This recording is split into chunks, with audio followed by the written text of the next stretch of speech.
Live everywhere. Daily Co's Radio on netrootsradio.com presents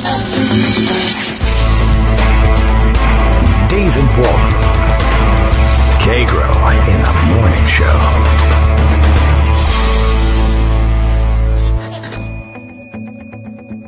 Now, here's David Waldman. Hey, good morning, everybody. How you doing? We are going to pretend today that it is Tuesday, July 21st, 2020. It is for you, but not for me. I'm going to try and pre-record this Tuesday presentation for you because there was so much that I wanted to get to the other day, and I feel like it's not a time to drop off in the production of the show, although I would like very dearly to do so. And that may happen yet. It's a long summer, but I had a couple of stories that I wanted to share with you, and I figured this is a good opportunity to do them. We'll see whether I can get them done in, relative peace and quiet. I can't hog up the house the whole day and tell everybody to be quiet. So what happens in the background, just like it will what is effectively tomorrow for all of you when the aforementioned piano gets moved in. It'll, I guess, sound like what it sounds like, and we'll just see how it goes from there. A couple of good stories that really would have fit in Monday's show thematically, but we just didn't have the hours for it. We talked an awful lot on Monday about the issue of reopening school, and I imagine that will dominate a lot of our discussion as we proceed through the summer, both on the show and elsewhere on Twitter. For those of you at home wondering what to do with your own kids, there's a couple of stories that impact this. The one I was thinking of sharing the other day that I think we'll just jump into right now. Very interesting, a lot of ramifications, a lot of implications, a lot of, I can't think of any sort of other vacations. A vacation is the one I wanted to take. But this one was in the Washington Post. You may have seen it over the weekend. For parents who can afford it, the headline reads, "A solution for fall. Bring the teachers to them." And it sounds very nice if you can afford to do that, as we're warned right in the beginning. And, of course, most people can't. And, this isn't, we're not talking about ultra-rich people here either. They have a very interesting idea for how they're going to make this work. Thought I'd share it, and I guess we can start talking about the potential problems with it. Not for them, but for everyone else, I guess. This a piece written by Laura Meckler and Hannah Natanson. Or should say Natanson, N-A-T-A-N, Natan, right? S-O-N. This, again, for the Washington Post, and it was was it a Friday piece? Let's see. Yeah, I guess it was. But it didn't catch up with me until the weekend. But let's dive right into it here. Fed up with remote education, parents who can pay to have a new plan for fall. Parents who can pay, right? Who can pay, have a new plan for fall. I've missed the emphasis on that entirely. But all right, here's the plan. Import teachers to their homes. This goes beyond tutoring. In some cases, and it's relatively clever if you can afford to buy into a thing like this. In some cases, families are teaming up to form pandemic pods, where clusters of students receive professional instruction for several hours each day. It's a 2020 version of the one-room schoolhouse, privately funded. And that's really the key there. Weeks before the new school year will start, the trend is a stark sign of how the pandemic will continue to drive inequity in the nation's education system.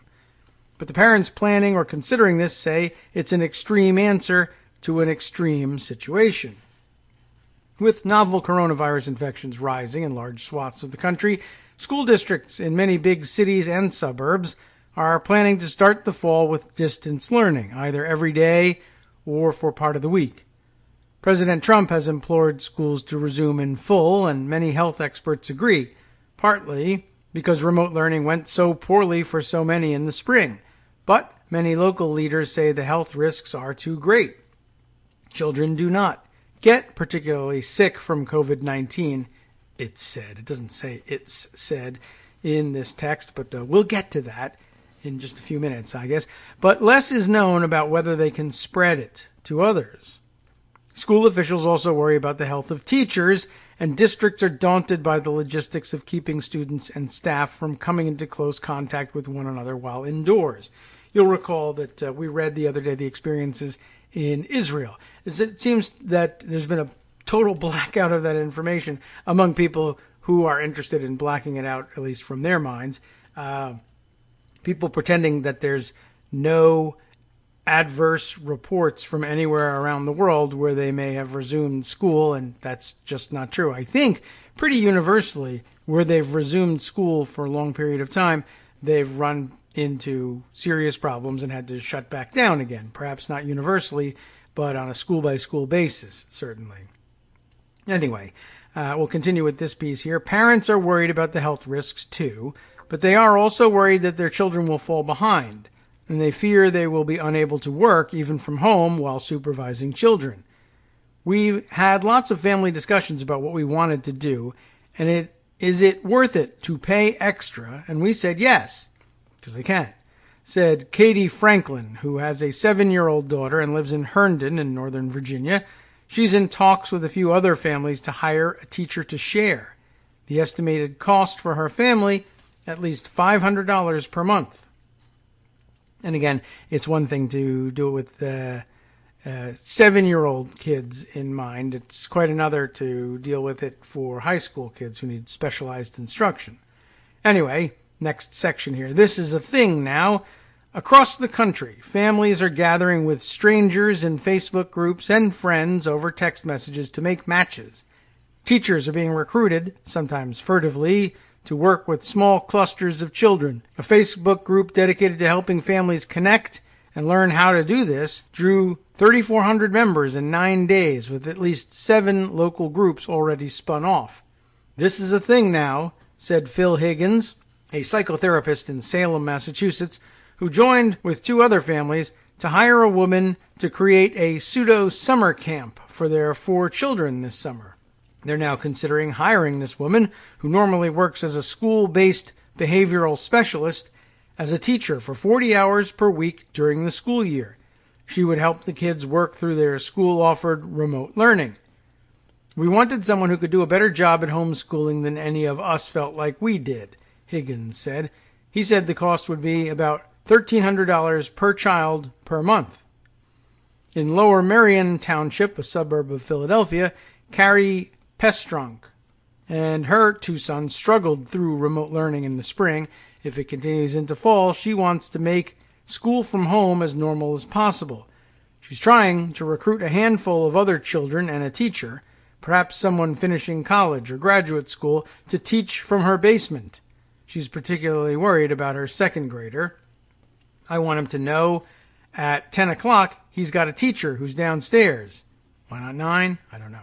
She said, it's not me who is forcing him to do it. That was the problem. Interesting. Yeah, the kid's oppositional when it comes to the parents doing it, right? Alexandra Marshak, who lives in Manhattan with her husband and 2 young sons, is exploring a learning pod with 3 other families. The original idea was that parents would take turns teaching, rotating hosting duties, but then one parent suggested they rent a studio apartment for the venture. They are also now considering hiring a professional to do the teaching.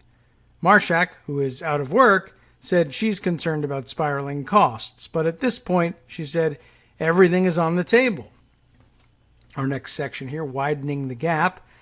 Not everyone, did you realize this was the case? Not everyone can afford truly private education, and these arrangements are raising concerns that this is just another way that the pandemic is exacerbating inequities that course through the educational system. Already, low-income children struggle for access to computers and Wi-Fi service and face pressures at home that wealthy families do not. Now this. These arrangements will allow children with affluent parents and connections to get ahead even as the system makes it harder for other children, said, oh my goodness, what is this name? Leuro, L apostrophe Heureux, my goodness. Leroux Louis McCoy, that's easier to pronounce, a sociology of education professor at New York University, who will probably say that I need more education, in French anyway, certainly true. He calls it a fresh example of opportunity hoarding. Interesting. He wishes that parents would also work with their schools to find solutions for all children by pooling resources, for instance. But that's socialism, so forget it. Most parents will act in the interest of their child, and you can't tell them not to, he said. I say, act in the interest of your child and add some equity to it. Marshak in Manhattan says she thinks about the equity issues. Her son's elementary school has many low-income families, and she knows they probably cannot afford supplemental help. She would be open to working together, she said, but she doesn't know them. Okay, well, that's all. That's the problem. You don't know them. Of course, you could get to know them, but that's a tall order. I can understand it, but there it is. We have a very small group of friends.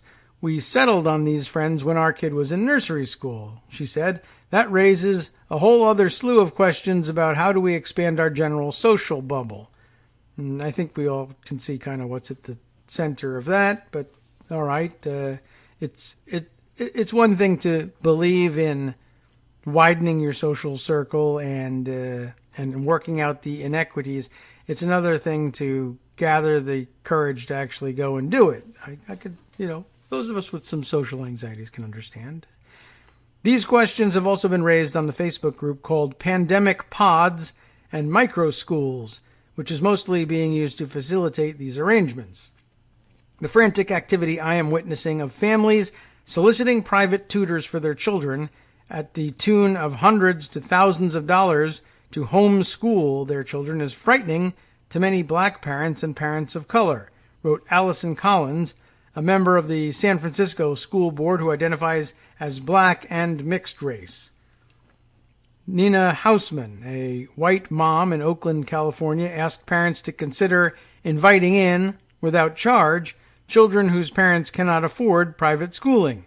She added, "Demand your schools are also working on helping with this.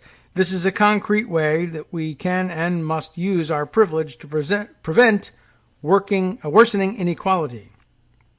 In Portland, Oregon, which has its own problems, Laura Sutherland came upon a new Facebook group called Portland Micro Schools with nearly 1,000 members and could not believe what she saw. Or maybe she couldn't believe that all the kids weren't out rioting like the president says is happening. There's another interesting story floating around out there about the disparity between the picture that the president is obviously trying to paint of Portland in constant chaos and danger and the actual lived Portland experience that the rest of Portlanders and those in the area are experiencing, in which nothing has really changed a great deal. There's a little bit more graffiti around, but the protests aren't necessarily a daily part of their life, and it certainly doesn't warrant the presence of any kind of weird cosplay federal troops in the area. All right, but back to this story. Again, Laura Sutherland in Portland, Oregon, couldn't believe what she saw on the Facebook pages, right? She thinks sending her 6-year-old daughter back to school would be unsafe, and she knows her daughter will need supervision while learning from home, but Sutherland said she would quit her job and struggle financially to help her daughter before she would hire someone from the outside. It just seems really privileged, she said, and it does, because it is. Franklin in Fairfax said she's mindful of these concerns but is not letting them stop her. We can pay, she said. We know others can't, and there will be a gap, and that's unfortunate. And I guess that's the end of the discussion there. A cottage industry is our next section. It's not all ad hoc parent organizing. An industry normally focused on providing tutors has seized this moment and is working to connect families with educators.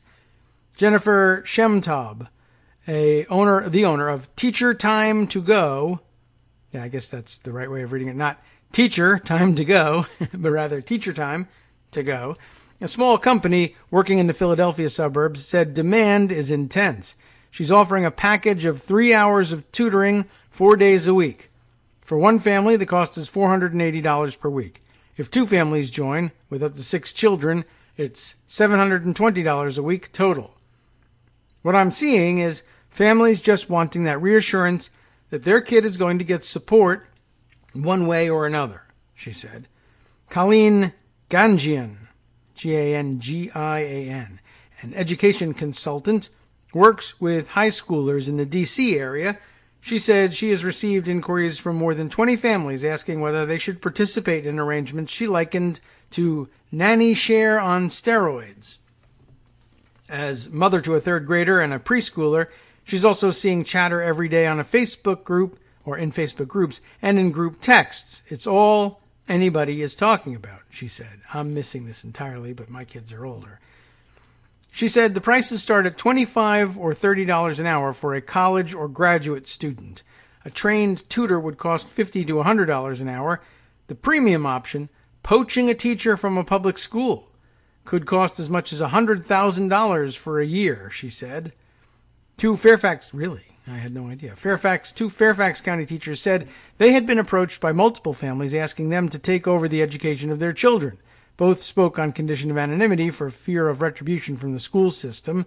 The first teacher has requested a leave of absence from the school district because she fears contracting COVID-19 if she returns to the classroom. She was considering taking one of these jobs until learning that it could put her permanent job in jeopardy. Now she probably won't do it.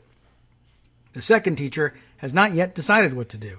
She said one father made it clear to her that money was no object, offering to pay whatever she'd like. Okay. In Broward County, Florida, Christy Kian, Kian, who used to teach at a private school, said she will make more money this school year educating 4 children in 2 families, one in the morning, one in the afternoon.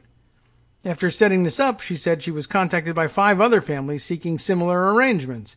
While it's benefiting me, it's also benefiting them, she said. That's commercial trade for you. Yes, they are having individual private education.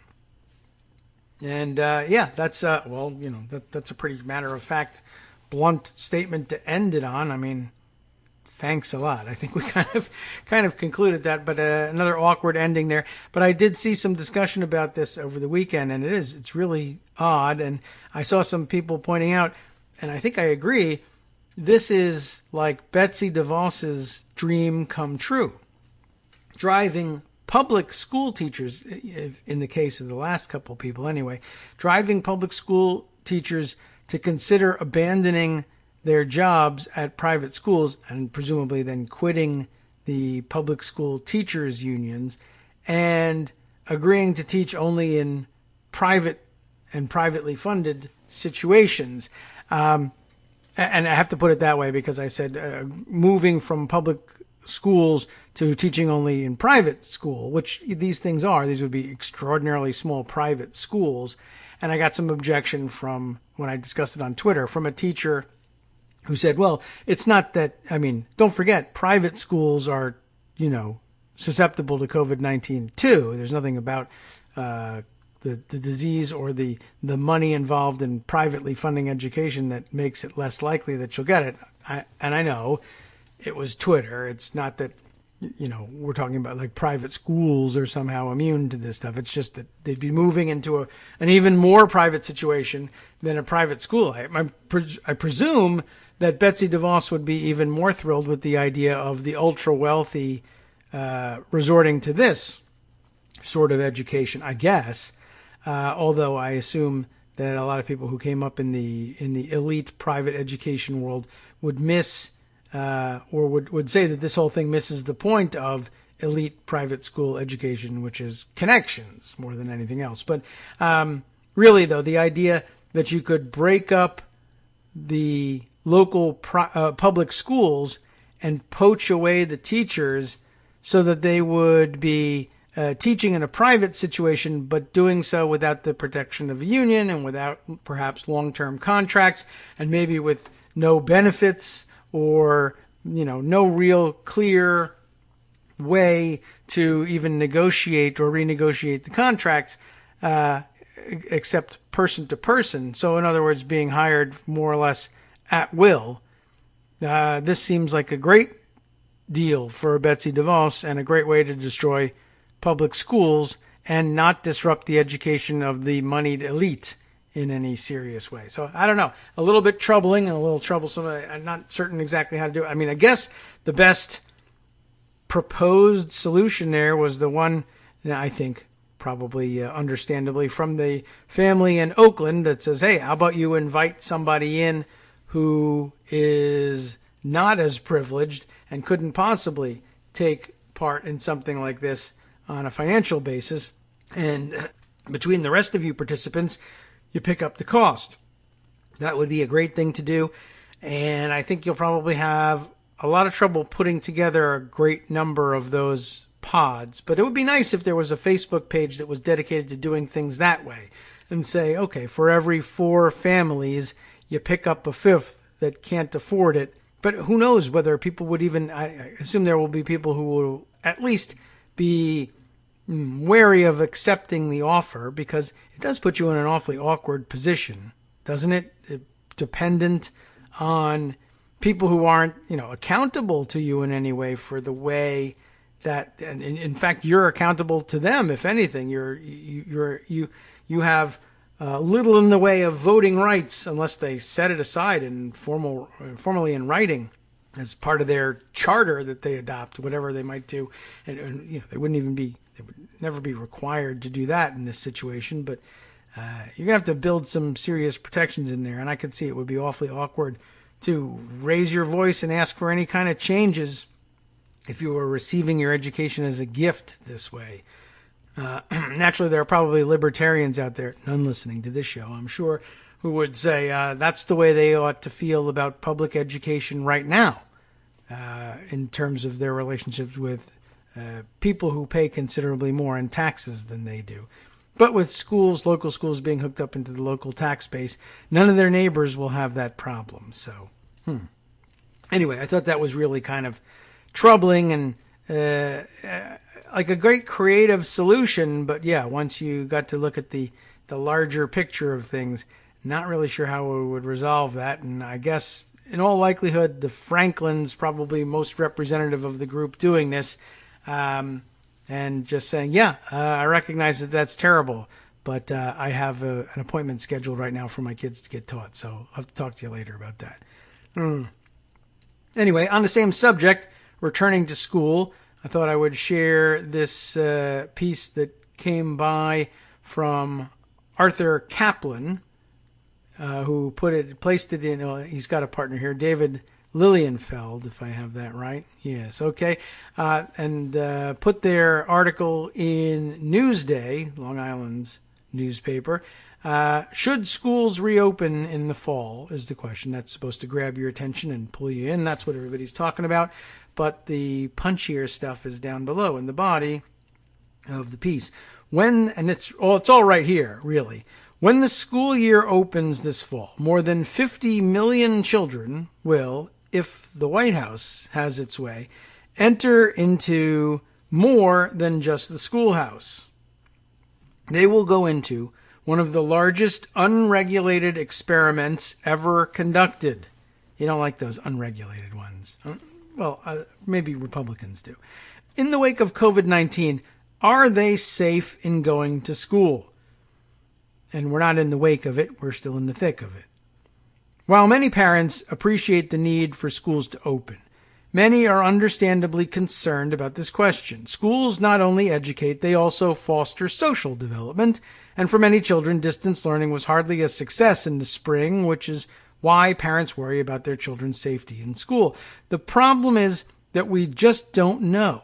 Epidemiologists and other health professionals lack the data to conclusively answer that question. So we shouldn't be listening really to the people who say the issue is settled. I've heard nothing about it, or kids just don't get it, or at least kids don't pass it on. That doesn't seem supported by evidence. Arthur Kaplan is a professor of medical ethics, by the way, and so is well versed in the questions posed here. So what we face is an experiment with our children. Surely falls under the purview of medical ethics, right? In medicine, scientists conduct experiments in the face of uncertainty. These trials aim to answer questions like, will this new cancer drug cure someone? Scientists conduct experiments, discuss with patients the known risks of using the new drug, and answer questions using available data. This is the morally necessary process of getting informed consent to participate in a study. Lacking data on the risks of sending children back to the classroom, we essentially will conduct a giant unregulated experiment. Yet no informed consent has been provided by those children or those parents. The mechanisms our society has developed to ensure that any experiment involving humans is ethically conducted, such as reviewing the plans to be implemented to assure adequate protection of the children, especially those with special needs, have just been tossed aside by the Trump administration in its haste to open schools. To date, though, no committees have been established to provide external review of what happens to children as schools open. Israel didn't do it. Sweden didn't do it, though they had the chance, right? We read about that as well. There have been inadequate pilot demonstrations of how infection risks for children, school children, will be minimized. There is no agreement on what will be done if there's an outbreak of infections. More testing and tracing capacity will surely be needed to minimize the risks of opening. Will it be available on time? If additional teachers, janitors, and bus drivers are needed, we must secure funding for them now. An oft-made argument holds that COVID-19 infections in children are benign and that students don't infect teachers or vice versa. But we don't really know that because the available data are simply too sparse to be informative. Consider the virus is neurotoxic. Yes, please do keep that in mind. Recovered patients have reported impaired cognition, delirium, fatigue, and memory lapses. A parent might rightly be concerned about the effect of infection on neurobehavioral development. We need to start collecting the data needed to see whether development is affected now, not sometime in the future. We'll continue with this after this break. Hi everybody, it's me, David. Let's change things up from the old fundraising pitch for just a minute and talk instead about how you can be a part of our show. If you've got a smartphone or any other electronic recording device, why not sit down and record a segment for us? Read us an important article and give us your take, or read one of your own original essays, or even just give us your commentary on something you'd like to share that's important to you. Then send the file to me at kagrox@gmail.com and I'll try and work it into the show. Short segments, a few minutes in length, are easiest to fit in. And of course, I can't always guarantee that I'll be able to play everything, but if you've ever shouted at your radio or TV about something you wish was being covered, here's your chance to change that.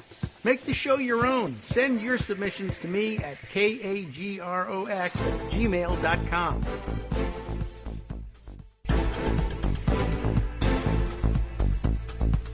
Welcome back now to the Kagro in the Morning Show here on Networks Radio. So we left off in the middle of Arthur Kaplan's piece. And he had a co-author with this one. I just remember Arthur's name offhand here. David Lilienfeld. And they too make excellent points. We left off with the point that we needed to remember that the virus is apparently neurotoxic and that recovered patients have reported impaired cognition, etc. And we just don't have much data. We got to start collecting data to see whether the development, whether neurobehavioral development is affected now and not sometime in the future. And the same applies to multi-system inflammatory syndrome in children, already identified in a small number of infected children. We don't know how common it is or why some kids are impacted when most appear not to be. Recognizing that opening schools this fall is an experiment that needs to be treated as such, we have much work to do if we are to follow the processes developed to assure safe and ethical experiments. Safety is paramount if and when the school doors open. Isn't that the least we should do for our children? And I think it is.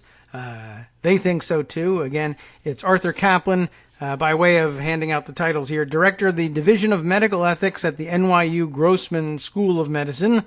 David Lilienfeld is a physician and principal epidemiologist at Right for the Farm. That's WRITE, for the Farm, PHARM, a consultancy focused on the development of, you might have guessed, pharmaceuticals. So, okay. Well, that rounds up, I think, today's, what I had for you yesterday anyway, school reopening related news. Got a couple of other pieces here, but one of the things I wanted to add, if you recall, in signing off yesterday and reading you what was going on, or what was then coming up on Justice Putnam's West Coast Cookbook and Speakeasy, I ran into something.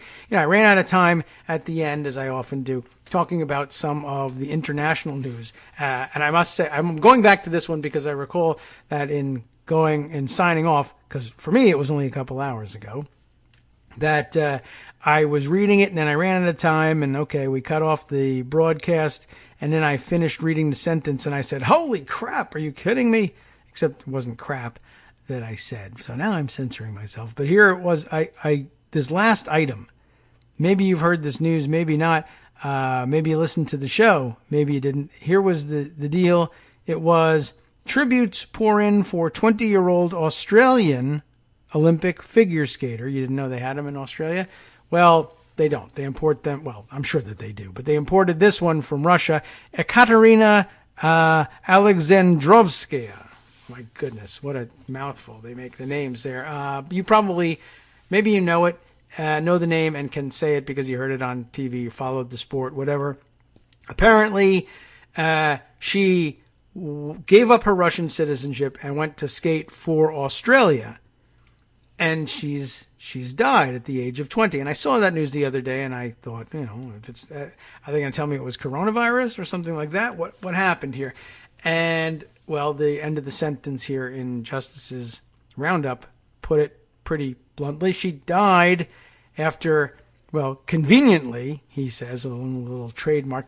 Guess what? She fell out of a window in Moscow. Can you believe that? A fifth-story window, like the 400th person to just fall out the windows. What's happening with the windows in Moscow? And, of course, the answer is Vladimir Putin is throwing people out of them. There's nothing wrong with the windows.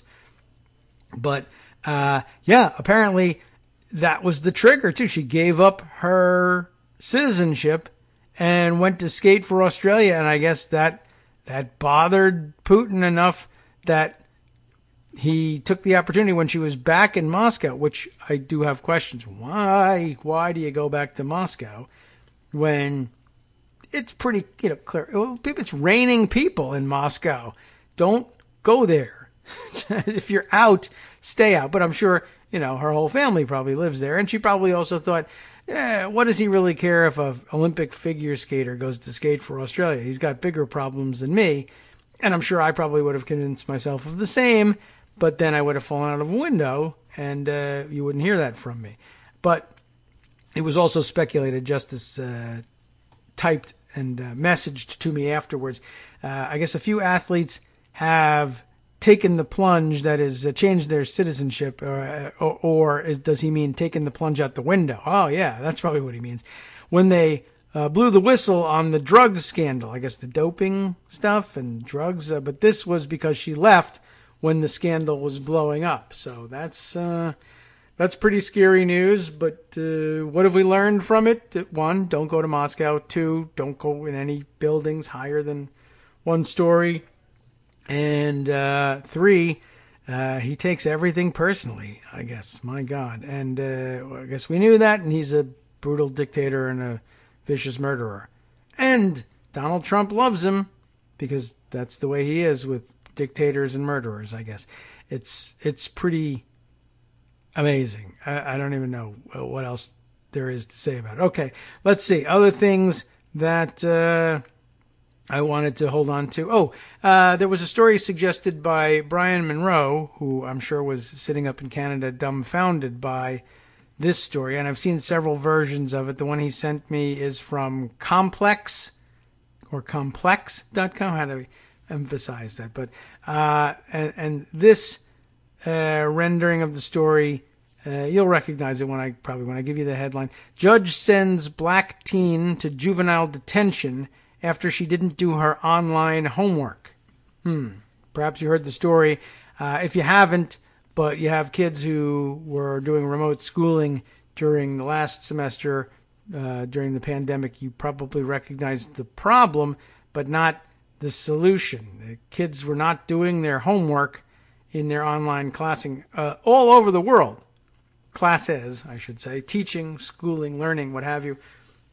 My kids certainly didn't love keeping up with their homework. We did our best to try and force them to do it, but I think our school district was pretty explicit, and most others were likewise, that they were giving kids all kinds of breaks. The homework wasn't allowed to be graded, or it would be graded only on a pass-fail basis, and I don't know whether that made it harder or easier or what. I'm sure it was a mixed bag for some people, but once the kids found out it didn't count, some kids, most kids probably were just like, well, forget it. You're never going to get me to do this now. How does it happen that, well, most kids, black or white, all over the country, get away without doing their homework or whatever, or could have a convenient excuse for not doing it? And the one person who does get in trouble just happens to be this black teenager. There's a bit of a backstory to it. Let's see, how long is this write-up for? I think it's pretty brief, but seems to hit all the highlights. Sarah Jasmine Montgomery writing this piece. A heartbreaking new report by ProPublica reveals how a 15-year-old black girl in Michigan was incarcerated after allegedly failing to keep up with her online schoolwork. The teen, who is currently in custody at the Children's Village, it sounds so wonderful, doesn't it? Children's Village Juvenile Detention Center in the Detroit area, which just makes it sound like even more fun, has been in the facility since May. The student, identified in the story as Grace, reportedly had difficulty keeping up with her schoolwork after her school switched to online learning due to COVID-19, as most people did. Grace has ADHD, a learning disability that makes it difficult for her to receive an education without live class sessions. We know all about that one. Grace was previously placed on probation following a fight with her mother and petty theft on school property. However, Judge Mary Ellen Brennan later decided to incarcerate the teen. While everyone else was letting their prisoners go, we're going to incarcerate this one. Not for any additional behavioral issues, but because of an alleged failure to do her schoolwork. In her ruling, Brennan said Grace was, quote, guilty on failure to submit any schoolwork and getting up for school, calling Grace a threat to the community. We'll see if there's more explanation in here, but the backstory, if we don't get to it, was she was on probation as a result of this fight and the theft that she was, convicted of on school property. And the terms of her probation were such that she had to attend school and keep up with all of her schoolwork. So she did have this additional thing hanging over her head, but it's kind of amazing that there was no leeway in imposing this sentence, given that kids across America who have no criminal history or no issues with the legal system were likewise finding it virtually impossible to get themselves to take their homework seriously. And, she was in that sense no different than anybody else, but maybe the judge didn't have young kids at home. I don't know. But it seems like a real miscarriage of justice here, particularly, like we said, as they are letting serious felons out of jail now in order to save them from the dangers of COVID-19 spreading in penal facilities. Anyway, back to the story. Grace's caseworker, Rachel Giroux, I'm guessing at that pronunciation, filed a request that she be detained. Why? Why not request the opposite? Before ever confirming whether she was or wasn't completing her academic requirements. According to ProPublica, Grace's teacher later told Giroux that her student was, quote, not out of alignment with most of my other students, unquote. Additionally, Grace was scheduled to have one-on-one help with a special education teacher the day after Giroux reported the alleged probation violation to Judge Brennan. Let me be clear. I'd love to be clear, but it keeps jumping around on the page due to pop-up ads.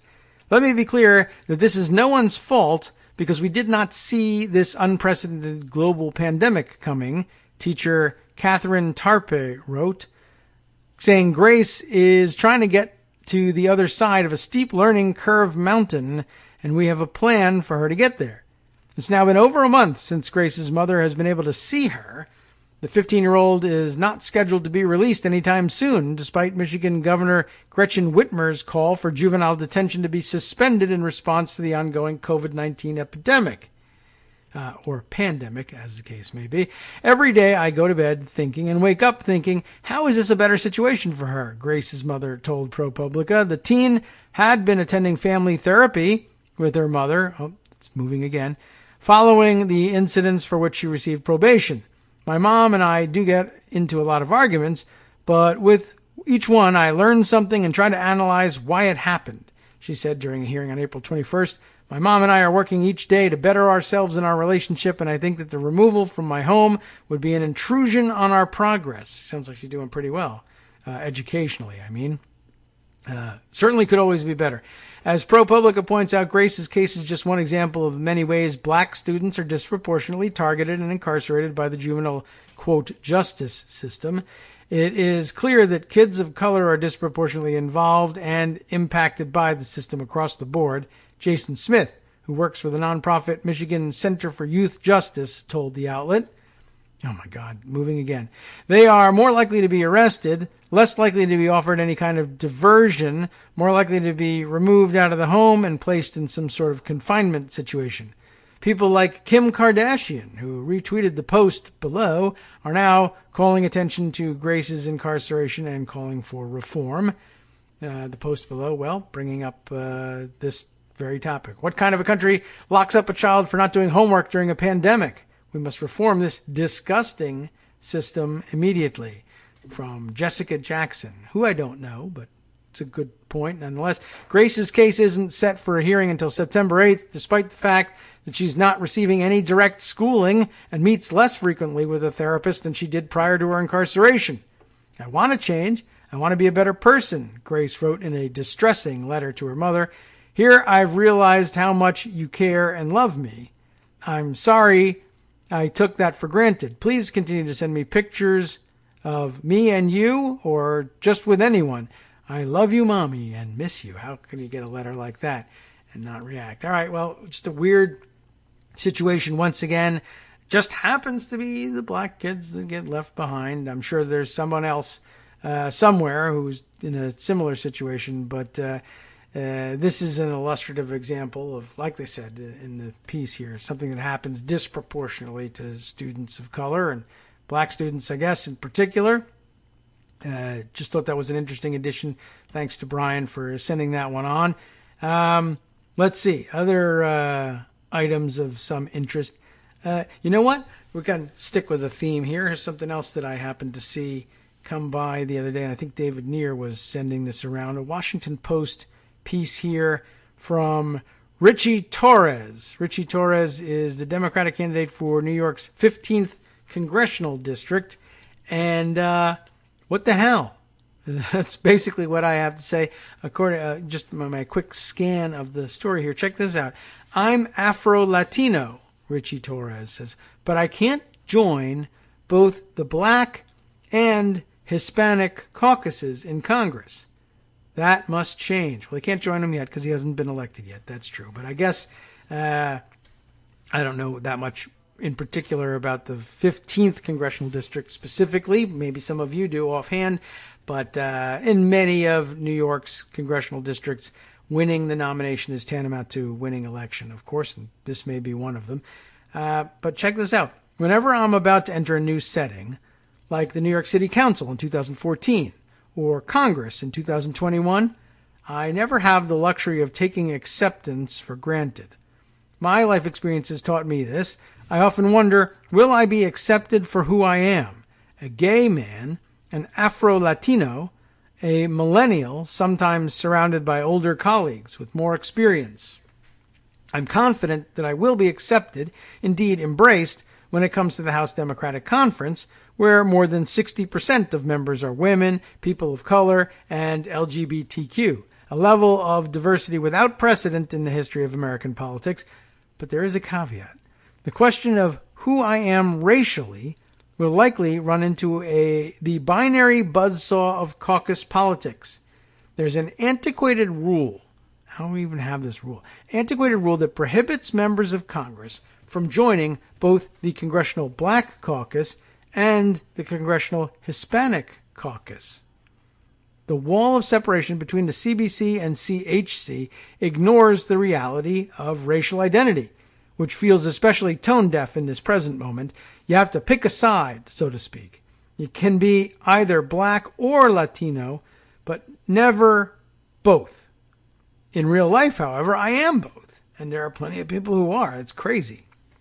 We Afro-Latinos refuse to be divided against ourselves by an arbitrary rule that bears no relation to how we experience identity in the real world. Although an anachronism in our own time, the rule might have had its place at one point in history, and I'd love to know what that was. I hope you'll tell us, Richie. Founded about a half a century ago, both caucuses were intent on establishing their political power and creating space for the issues affecting their communities. When President Richard M. Nixon refused to meet with the Congressional Black Caucus, the CBC famously boycotted his 1971 State of the Union address, citing his consistent refusal to hear the pleas and concerns of black Americans. The action pressured Nixon to appoint a special committee to look into their list of recommendations. After the 1976 elections, the Congressional Hispanic Caucus pressured President Jimmy Carter to appoint more Latinos after denouncing the lack of representation in his administration. There have been many other important achievements, but it's clear these caucuses have to bring their norms and rules into the 21st century and expand their influence and mission. The need for change is personal and political, as well as reflective of an evolution in how we conceptualize race in the United States. The very idea of intersectionality tells us to embrace the places at which identities intersect, rather than create false choices between them. I am both black and Latino. There's no need to artificially barricade one from the other. Racial identity is chosen and given. It is as much a product of the world's perception of you as it is of your own conception of yourself. When the world looks at me, it sees a black man, and that blackness, both real and perceived, has tangible consequences. I'm among the hundreds of thousands who were humiliated at the hands of the New York City Police Department during the height of stop and frisk, an aggressive police tactic that targeted mostly black men and was ruled unconstitutional as applied in the city. As a black man within the Latino community, I have felt the pain of colorism, including at the hands of my own family. My Afro-Latino identity enables me to see racism intersectionally, within multiple cultures and across multiple spheres, such as the criminal justice system, education, and immigration, to name but a few. Since the either-or rule is a policy of the Congressional Black Caucus, I have a personal plea to make to my future colleagues there, expecting Afro-Latinos like myself to be politically alienated from our own blackness, at a time when Black Lives Matter has become the rallying cry of a racially awakened nation, is the cruelest of ironies.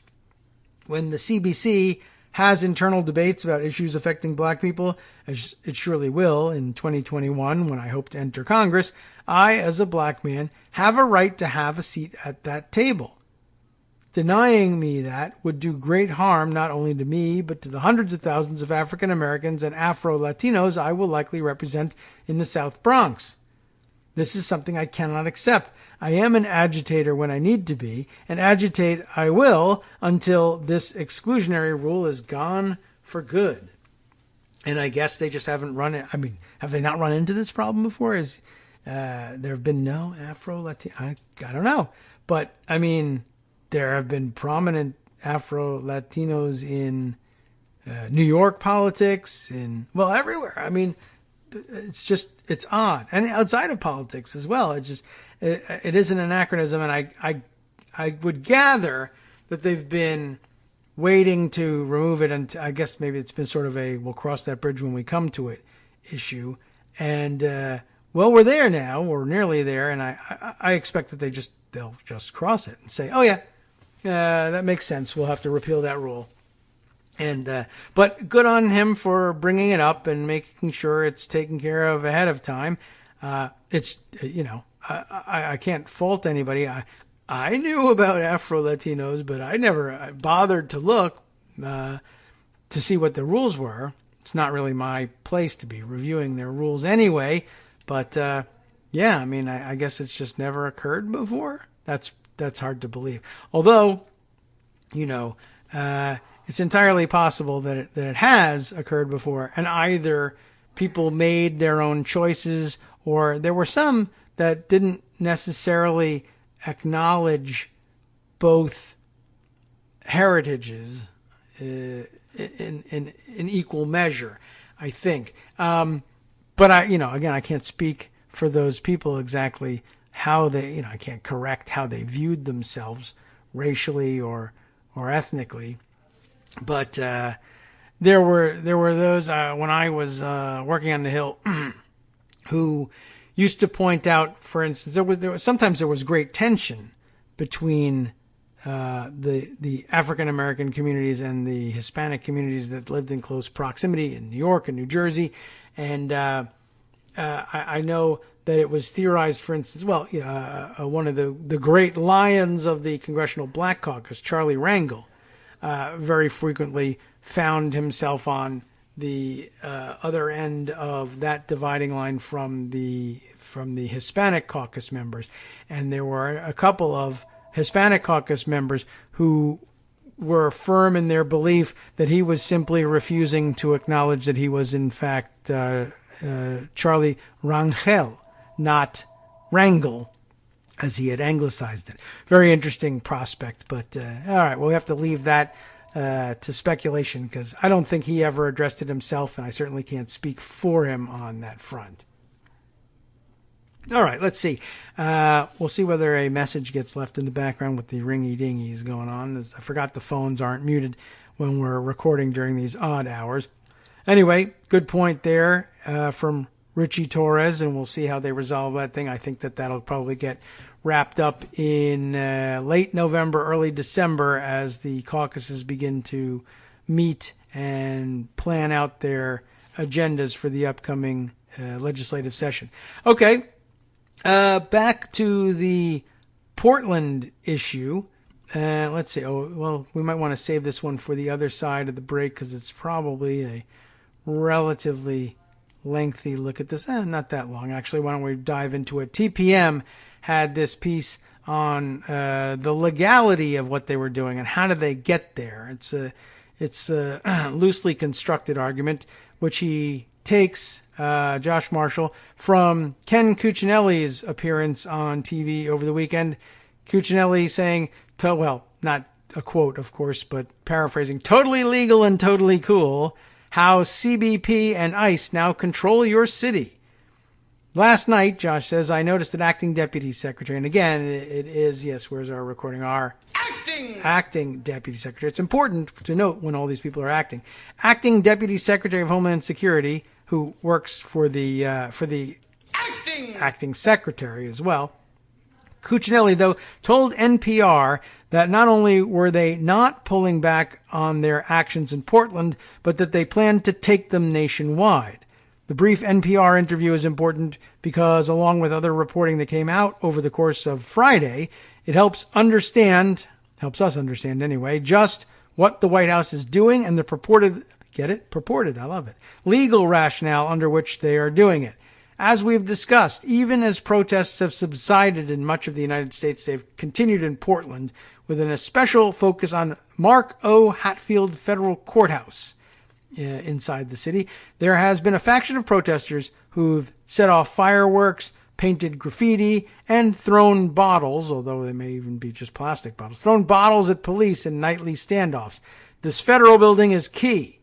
The Federal Protective Service is the federal police agency with jurisdiction over federal buildings and other federal facilities and property around the country. We heard about 2 of their officers being shot not that long ago, right? Wasn't it also in the Bay Area? Comes up again. There's nothing particularly controversial or surprising about this, having a federal protective service. That is, when you go to a federal courthouse and see police, you probably know that they're not from the local police department. They're federal officers. The FPS has been housed within the Department of Homeland Security since the department was created in 2002.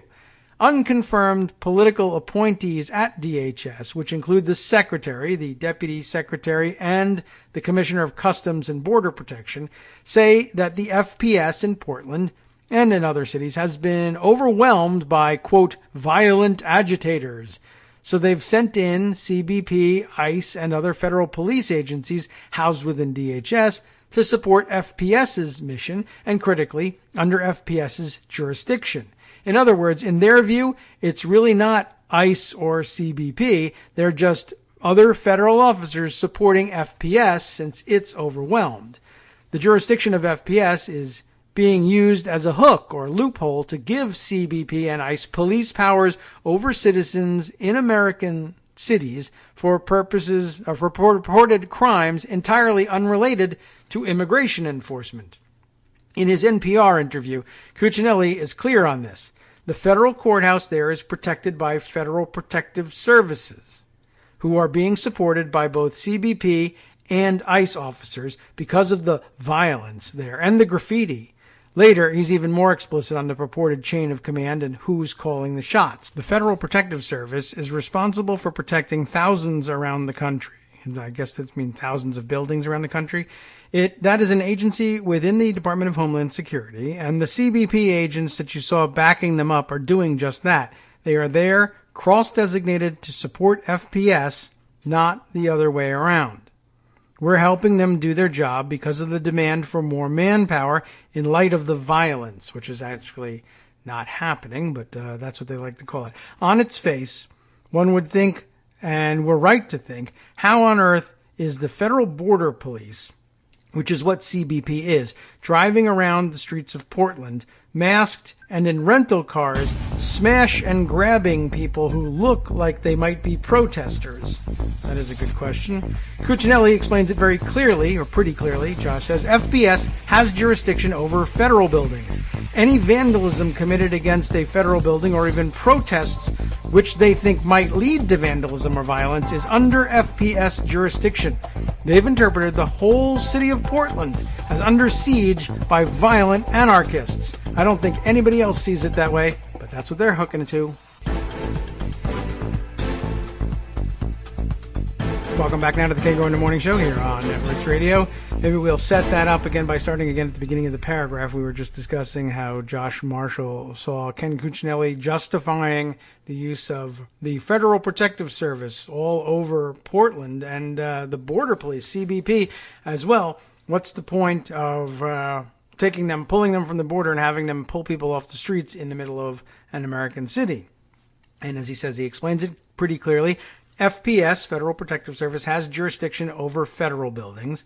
Any vandalism committed against a federal building or even protests that they think might lead to vandalism or violence, as they like to include in this, is under FPS jurisdiction. So they've interpreted the whole city of Portland, which contains some federal buildings, as being under siege by violent anarchists.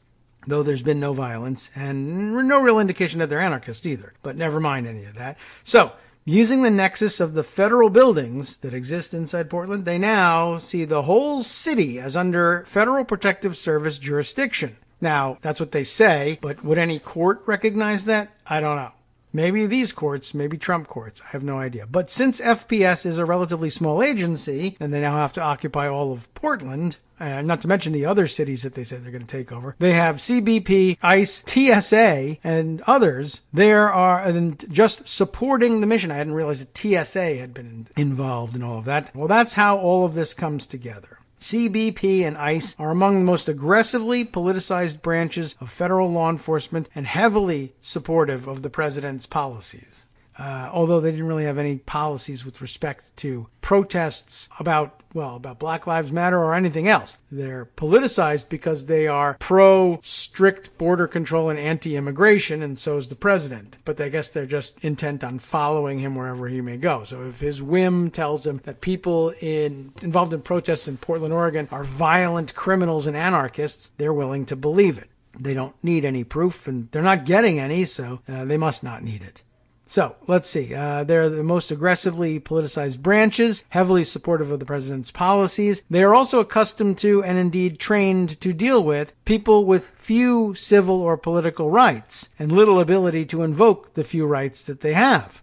The specific officers deployed in support of FPS aren't even regular CBP and ICE officers. They're the immigration equivalent of SWAT teams. The acting head of CBP openly says they won't wear name tags or numbers because This would allegedly put them and their families at risk from Antifa. In other words, they're explicitly invoking Antifa hysteria that one sees on Fox News and right-wing media to justify what are commonly understood as secret police tactics. They are the perfect vehicle for what the White House and these acting appointees at DHS want to do, which is to seek out confrontations which are consistent with President Trump's campaign agenda. In their current form, they really do amount to a federal police force acting at the direction of the political appointees at the Department of Homeland Security, none of whom are even confirmed by the Senate to be acting in their current positions. It is troubling, to say the least, and has enormous implications, but I'm glad he had organized some thoughts on this. But yeah, this takes you back to the original arguments about the Department of Homeland Security and its formation, not to mention the Patriot Act and the worry during the George W. Bush administration that both the formation of the Department of Homeland Security and the passage of the Patriot Act and subsequent revisions of the Patriot Act really gave away far too much discretionary power to the president, and all done, we've discussed this before, all done on the assumption that, well, we'll just never have a total lunatic for president who would abuse this power by simply saying, I declare all my political enemies, my domestic political opponents, to be terrorists for real, so that we can exercise these powers on them and grab them up and, throw them in Guantanamo, I guess. We all worried that George Bush would be perhaps willing to do this, but we also all worried that even if he didn't, that some future Republican president might very well do that. Certainly, it was a valid worry, both as between George W. Bush and Dick Cheney. They always came right up, they very frequently came up to the line of just designating domestic political opponents, whether they were peace demonstrators or environmental activists, and simply going to designate them domestic terrorists. Now, of course, we've got a administration that would think it was not only beneficial to them politically, but funny and legitimate policy making to own the libs by incarcerating them and designating them as domestic terrorists, especially if it was done in response to their protesting that in many cases it is the police who are acting as domestic terrorists, or even if they were pointing instead to right-wing militias. They'd be very, I think, entertained, the police would, at the prospect of saying, you're pointing out other people's domestic terrorism is the real domestic terrorism, and it's time for you to be beaten with a baton, possibly shot, and certainly sent away to Guantanamo. And the tactics that they've used to do it, and now snatching people off the street and frightening them half to death, only to say, well, no harm, no foul, because we don't count this as an arrest. You can see how easily that would be abused. But I wanted to bring you up to date on Josh's roundup of that activity. I don't know how else to put it. And I'll segue from there to this entry from the New Republic, which I think will remind us of something that we know to be the case. But again, some organized thoughts will help us come to grips with them, I think, a little bit better. Over at the New Republic, it is Melissa Grant who has written this piece. The dark obsessions of QAnon are merging with mainstream conservatism. We mentioned this yesterday, and I was thinking about getting to this article, and now we're doing it. Oh, and I skipped the name here. Melissa Gira Grant, G-I-R-A. It's not Gyra, is it? Or Gira? I don't know. Probably skipped it because I didn't want to venture to mispronounce it. But then I said, head the hell with that. Let's go back and do it. But, she lists her name that way and deserves to have it read. More deserving, perhaps, even still, is the actual product here. The dark obsessions of QAnon are merging with mainstream conservatism, with Republican candidates and Trump embracing the strange child trafficking fixated movement. It can no longer be dismissed as merely a conspiracy theory.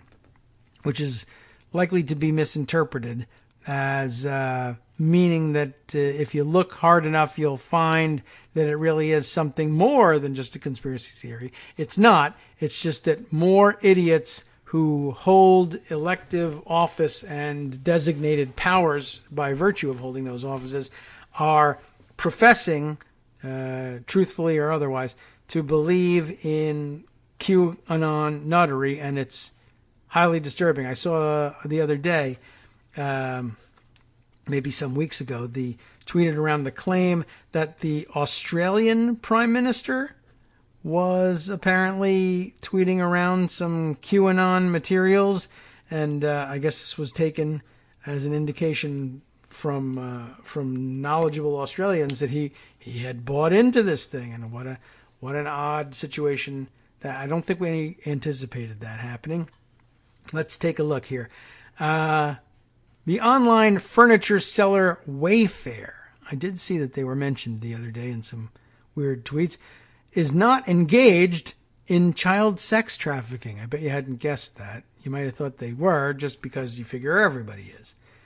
The high prices of some of its industrial-grade cabinets does not mean that they conceal children, and yet these absurd evidence-free claims circulated so widely online that on Monday, Reuters published an extensive fact check to disprove them, and Wayfair temporarily removed some products from its site to add more details to their descriptions. There are no children in them, for instance. I mean, QAnon is so wacky. It's just amazing that they can get anybody to believe it. But that's why it's so fascinating as a thing. I was going to say as a movement, but it's so fascinating that it could even be considered a movement. It seems to me, it bears all the hallmarks of having been formulated as a joke, as a troll, more than anything else, and that there are people who appear to wholeheartedly believe it has just got to be the biggest joke in the world to the people who started the thing. It's really upsetting when you think about it that way. So we're going on here. They removed some items to add more details to their descriptions. The wild allegations of a massive child sex abuse ring hidden in public can be directly traced to QAnon, sometimes called the, quote, Great Awakening, which was once dismissed as a conspiracy theory, which it is, birthed from toxic message boards, but is now closer to a genuine movement. And again, I'm sure that she writes this advisedly, but in case she doesn't, come to me. I'll advise you on it. I'm not the expert on it by any means, but I think I get what's going on here. I hope it's reflected in the rest of this article. At this stage in its lifespan, QAnon can take an obscure post alleging absurd crimes to a social media trend, heard and shared by many people who have never heard of the movement. QAnon can no longer be shrugged off as a phenomenon confined to the internet. Now with dozens of Republican congressional candidates embracing at least some of QAnon's themes, and President Trump attempting to marshal its power to help keep him in the White House.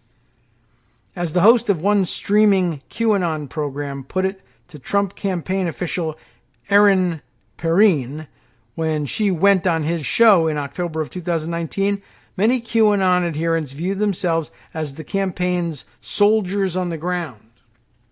The Wayfair meme was perfect for QAnon, driven as the movement is by people who believe they possess secret knowledge about how elites are buying, selling, abusing, and even devouring children. If you believe that, it's not much of a leap to imagine the child trafficking is taking place inside an overpriced armoire. I still think it is. I mean, not that it is happening, but I still think it's a leap. Anyway, the danger escalates with the next logical leap. If that's what the powerful are doing, what wouldn't be justified in challenging them? QAnon has inspired its adherents to plot kidnapping raids, stage a standoff with an armored vehicle at the Hoover Dam, and attempt a citizen's arrest that ended with a killing. The FBI's Phoenix field office issued a memo last year about QAnon posing a potential domestic terror threat. None of this has kept QAnon isolated on the fringes. In fact, the group is now becoming a force in what passes for the mainstream of American politics. Shared beliefs. The shared belief and attendant rituals of QAnon are core to the president's base. Journalist Jeff Charlotte. I make that mistake all the time. Sorry, Jeff. I'm inserting Shart into your name where it doesn't belong. It's so easy to do. It must happen to you all the time. Well, I don't know whether I hope it happens to you all the time or not. I kind of hope that's the first time it's ever happened to you, except I didn't want it to be me. But hey, that would take the pressure off me. Jeff Charlotte. My goodness. Who is the expert on this? I hate to undermine it by making jokes about the name. Well, he's traveled to many Trump rallies over the course of months for a story in Vanity Fair and found dozens of Trump supporters who believe that the Democratic establishment primarily serves as a cover for child sex trafficking. It's not a political party. It's just a cover story for their sex trafficking. That's an amazing thought. All right. Some of these Trump supporters, he writes, were familiar with QAnon's ideology and worldview, but most were not. It was, they told me, simply known. This is known. You remember that from Game of Thrones, right? Charlotte reads Q, and it's interesting, that name too. It's not spelled with the CH like Charlotte, the city. It's Sharlet, which makes my screw up that much more embarrassing, right? Charlotte reads Q. Maybe he even says Charlotte. That would make it even easier. I wish that was the pronunciation. I don't know. Well, he reads Q as a form of American Gnosticism, the gospel of Trump. And like the Christian Gnostic Gospels, it represents a form of secret knowledge reserved for the faithful, a truth, in scare quotes, you must have the eyes to see in order to believe. The truth of what QAnon adherents believe isn't the point. It's that they belong to a sect to whom the truth has been revealed. The QAnon faithful's belief in the omnipresence of child sex trafficking is not a feature of QAnon alone. As I have been arguing since before Q's rise, an only slightly moderated form of the child sex trafficking paranoia that animates it is utterly mainstream.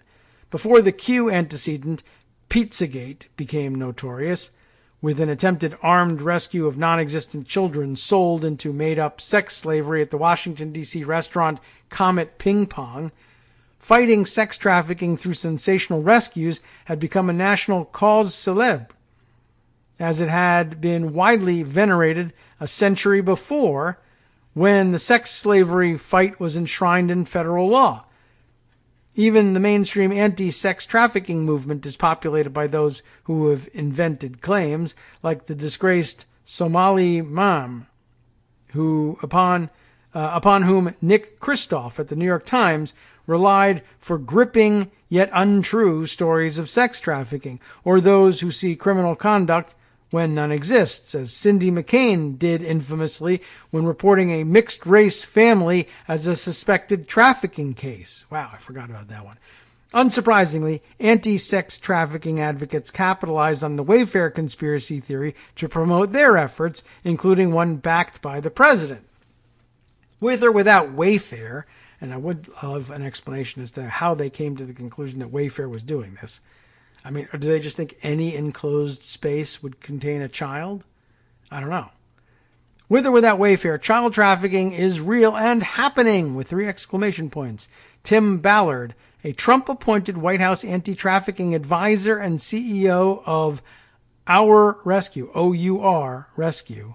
I'm not certain why it's abbreviated, O.U.R.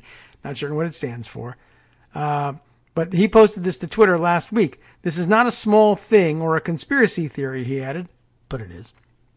This is the fastest growing criminal enterprise in the world, but it isn't. Ballard never acknowledged that the Wayfair sex trafficking meme has no basis in fact, perhaps being careful not to alienate the constituency that drove the conspiracy theory to prominence. Trump wanders back and forth across the same line. He gives credence to both the mainstream claims of the ubiquity of sex trafficking, lost my place here, and the sex trafficking conspiracy theories. A regular QAnon talking point, for example, is that Trump is the toughest president ever on sex trafficking. No, he's a sex trafficker. Never mind that the Trump administration is abandoning victims of trafficking. QAnon adherents aren't judging him by that, and indeed only a vocal minority in the anti-trafficking community have criticized him for this.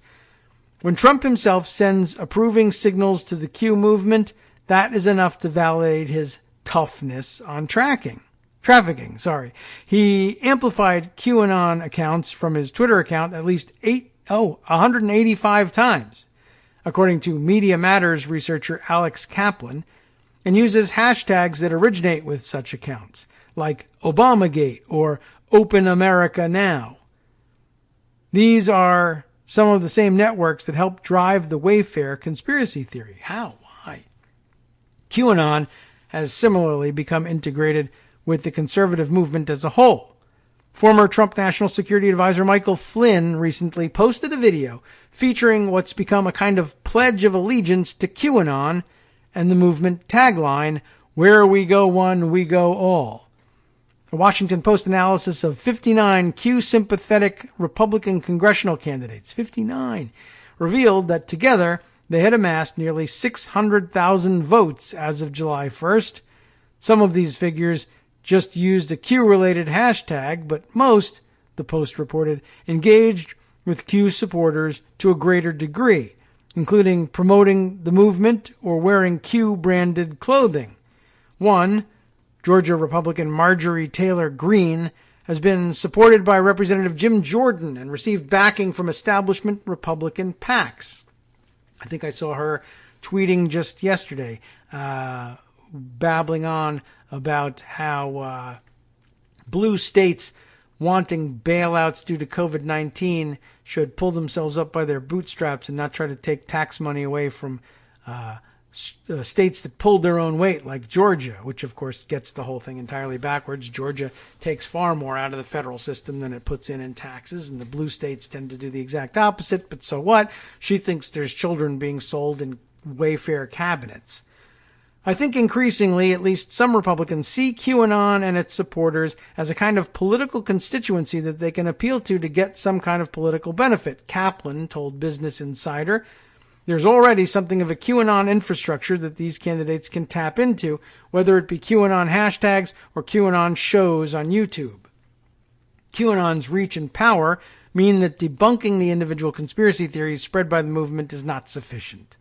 QAnon is, if nothing else, a shared story, told and retold by its followers. What animates that story is also demands a response."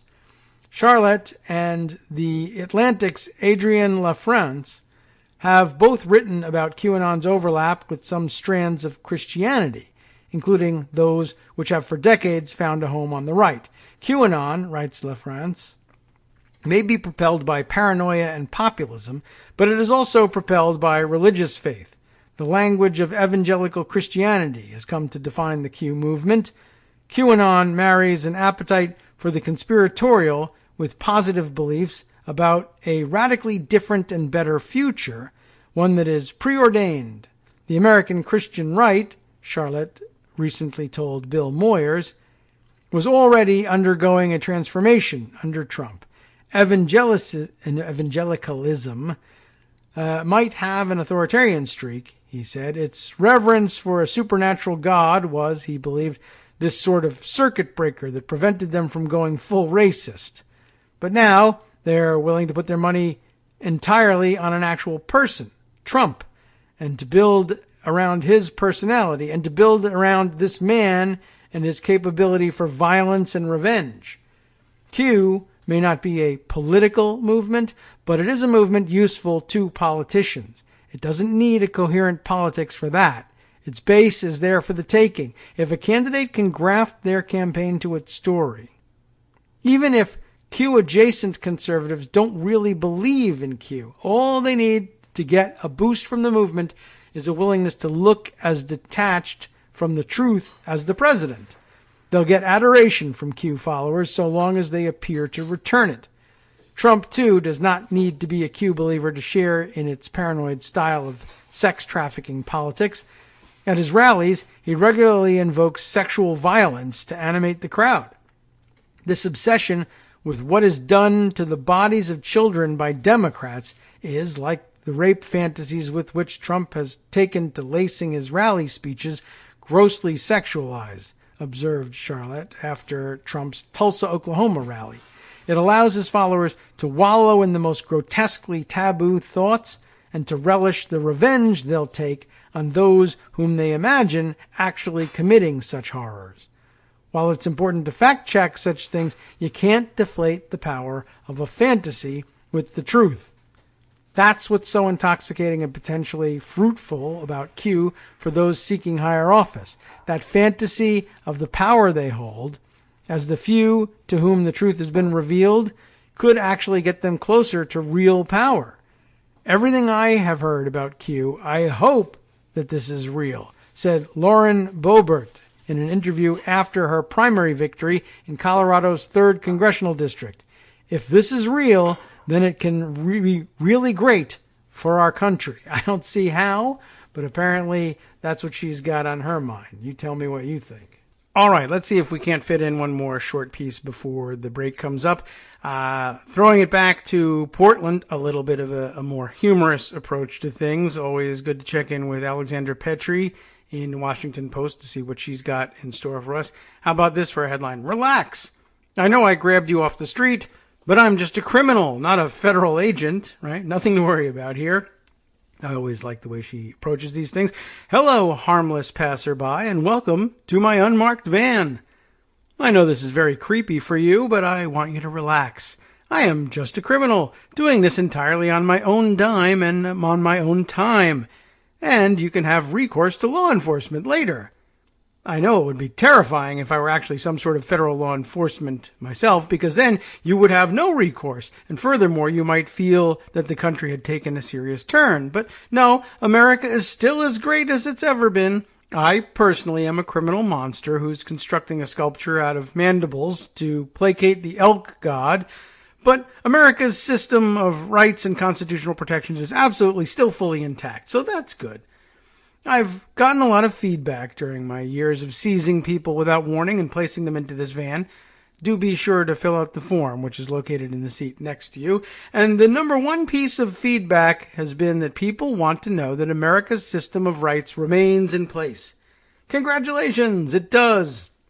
Now you can focus on being scared of me personally, an extra-legal, non-state actor who should definitely not be doing this and who deserves to be punished as the criminal I am.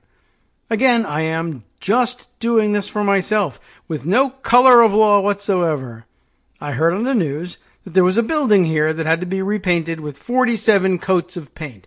And to me, that was a summons to come onto the street and just start seizing people at random and tossing them into this van. But again, that is because my thinking is bad. I am in no way affiliated with any federal agency, not even of any kind. And frankly, I shouldn't be.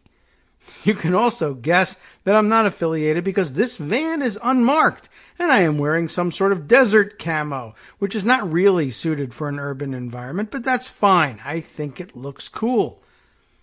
The governor has not asked for me to be here, and the mayor has not asked for me to be here for two reasons. One, because they do not know about me, a private citizen, and two, because if they did, I can guarantee they wouldn't want creepy van kidnap bloke. My name needs work. Please suggest alternatives on the forum. In their beautiful city, one bit. But it doesn't matter to me what they want. I am here because I want to serve and protect America's men, statues, and women, courthouses. The way I see it, statues are more than people, buildings are extra people, and fences are children. It is so much worse, to my mind, to attack a symbol than it is to harm a person. That if I ever saw someone burn a flag, there is literally nothing I would not feel justified in doing, and no one who would be safe from my van or my bone-based sculpture projects. Again, my brain is bad. No, I will not tell you beyond that who I am and why I am doing this. But it isn't disappointing that I won't, because I am a criminal operating outside the law. Sure, I believe that I am the embodiment of justice and that the president asked me to be here and help, but neither of those things are actually the case. My mind is very broken, and I anticipate that I will soon be arrested. I am just a simple monster man with no pretensions to being political. Get excited for my jawbone shrine. We're almost there. God bless America. Hi, it's me, David Waldman, your host for Kagro in the Morning, and I've learned that I either need to update these announcements more often or stop saying that the announcements are brand new. What's not new is that this message, too, is a call for your support in keeping the Kagro in the Morning show on the air. My thanks go out to all of you who do support the show through your donations. The stats say that Kagro in the Morning fans download our program about 2,000 times each weekday, but our donors make up only about 8% of our daily listeners. Patreon.com, Patreon.com, makes it simple to make easy, secure, recurring monthly contributions to support our show. Patreon.com/KagroX gets you straight to our donation page. If we're helping keep you sane during the Trump era, consider what that's worth. $1 a day? 50 cents? One thin dime? We do about 20 shows a month, so pick a number, do the math, and head to Patreon.com/KagroX to let us know. Thanks again, everyone, for all your support.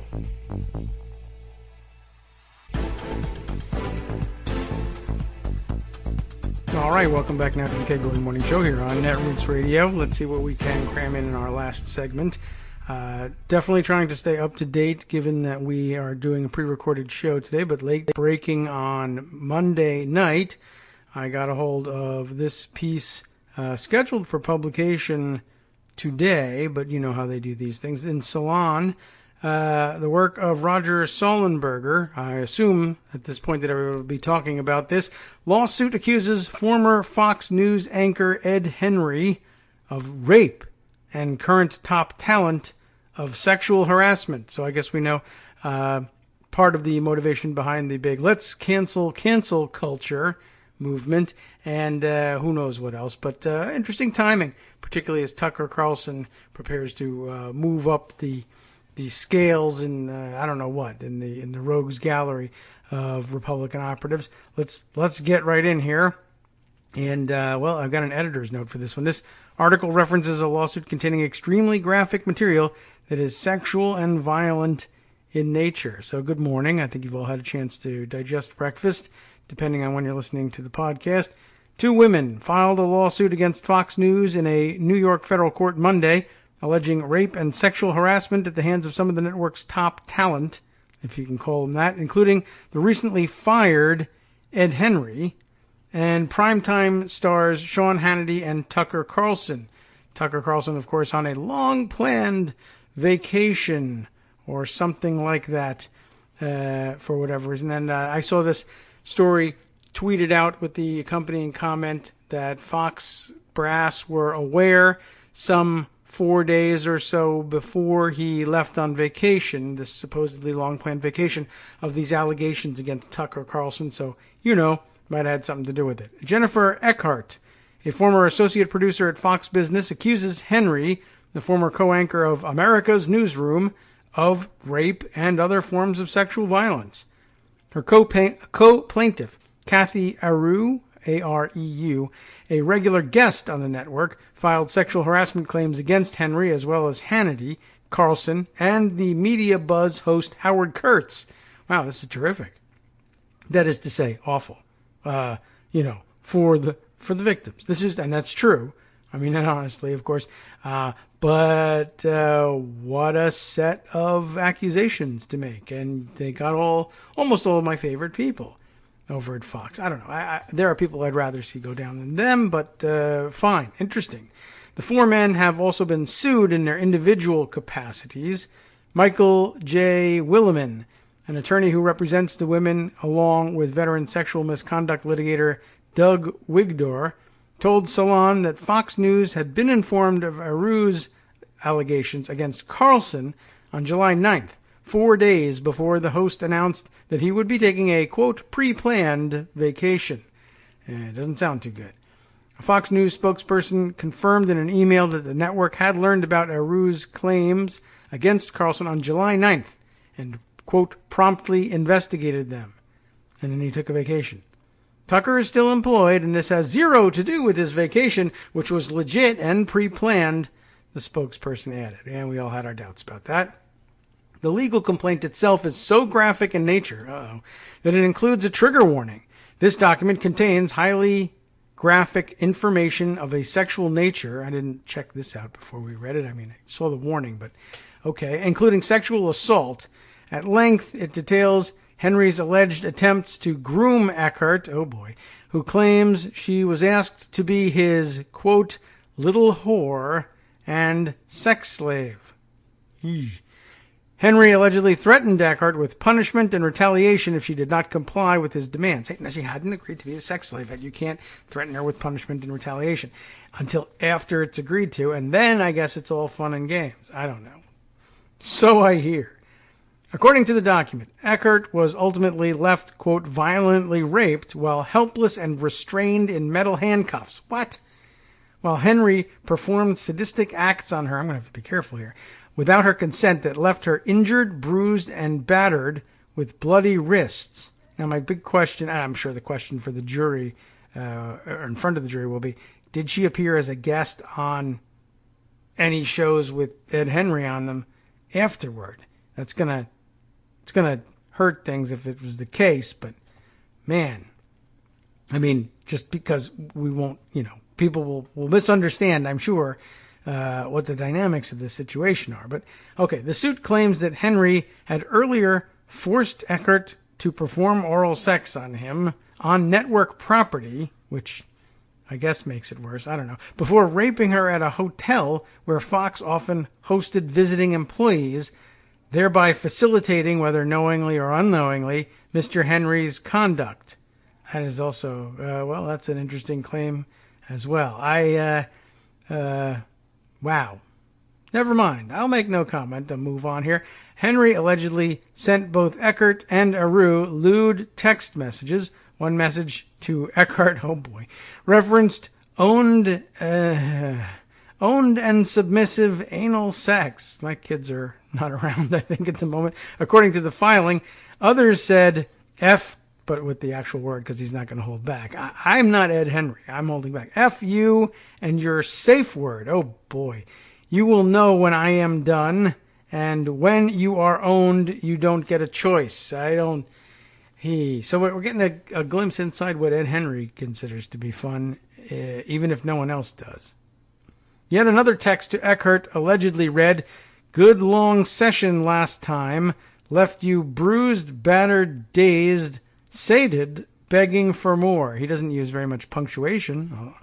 He loses points for that. The hashtag perfect was included. He's a fun fellow. Henry allegedly abused Aru with a slew of wildly inappropriate sexual images and messages for several months this year, according to the complaint. The texts, which allegedly remain in the possession of Aru, include a close-up photograph of a woman's vagina being clamped closed by 4 clothespins. This is tough to get through. And a video titled "Fastest Interview, Candidate Selected in 3 Seconds."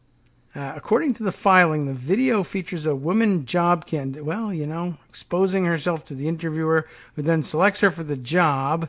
Immediately after Henry sent the video, he allegedly added, "Are you available for anchor interview?" Ho ho, he's funny.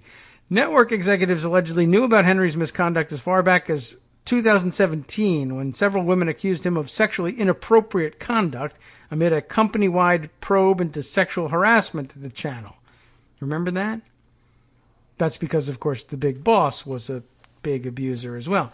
The executives named in the suit included Fox News Executive Vice President of Human Resources Kevin Lord, Fox News President and Executive Editor Jay Wallace, and Fox Business President Lauren Peterson. The complaint alleges that the network did not take substantive disciplinary action against Henry, instead rewarding him with a promotion to co-anchor on America's Newsroom. I guess whereafter he does this, which is incredible, as well as a streaming show on Fox Nation. Additionally, the suit claims that HarperCollins, a Fox-affiliated imprint, signed Henry to a lucrative book deal.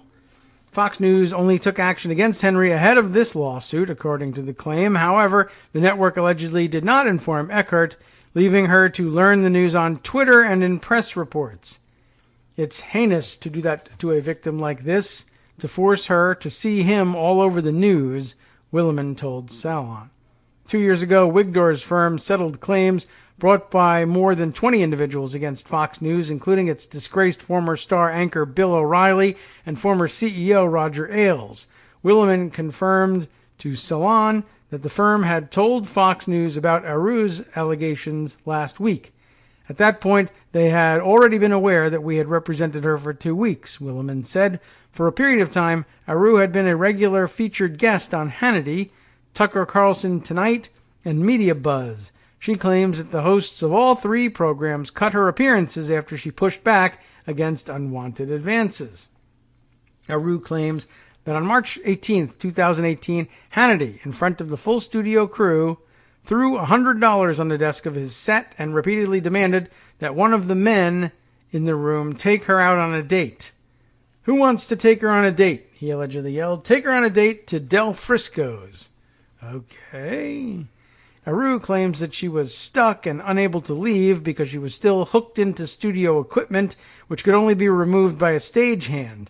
None of the staff took up Hannity's challenge. He allegedly never invited Aru back thereafter. I'm not even certain how you get to that, but okay. Aru describes a similar setup as a guest on Carlson's show when an unidentified producer or writer allegedly whispered in her ear to stay put until the program was off air. She claims that no one would undo her equipment on set, making it impossible to leave. Carlson then allegedly invited Aru to his hotel room, where he specified that his wife would not be present. When she refused, her invitations to be on the show allegedly stopped. By the way, you can just sort of run off and damage the equipment. There's always that, but, she didn't know she would never be invited back at that point. So Aru documents a similar interaction with Kurtz, after which she accuses him of retaliating by cutting her appearances on his show. Fox News provided Salon with a lengthy statement which denied all allegations of wrongdoing and suggested that Eckhart lacks standing to sue the network. Well, that's something. The network requested that Salon print the statement in full, and so I guess they do. And here it is. I mean, it's going to be garbage, but let's look. Based on the findings of a comprehensive independent investigation conducted by an outside law firm, including interviews with numerous eyewitnesses, we've determined that all of Kathy Aru's claims against Fox News, including its management, as well as its hosts Tucker Carlson, Sean Hannity, and Howard Kurtz, and its contributor Gianno Caldwell, are false, patently frivolous, and utterly devoid of any merit. We take all claims of harassment, misconduct, and retaliation seriously, promptly investigating them and taking immediate action as needed. In this case, the appropriate action based on our investigation is to defend vigorously against these baseless allegations. Ms. Aru and Jennifer Eckhart can pursue their claims against Ed Henry directly with him, as Fox News already took swift action as soon as it learned of Ms. Eckhart's claim on June 25th, and Mr. Henry is no longer employed by the network. We expect Fox News to claim, as it almost always does, that an independent investigation found no evidence of wrongdoing, Wigdor's office said in a statement. Wigdor claimed that the network's investigation did not include interviews with either woman, who both offered to meet under reasonable conditions. He called on Fox News to interview them in the name of public transparency. The first paragraph of the complaint says, Fox News would have the public believe that it is a different place from the Fox News that was run by former disgraced chairman and CEO Roger Ailes. Unfortunately, it is actually worse. Wow. Well, that was some rough reading, but I think we kind of got through it, and we really didn't even have to go back and do any editing at all. Once we got through the rough parts, I was afraid of how much worse it was going to get, and it must have been awful to experience, but I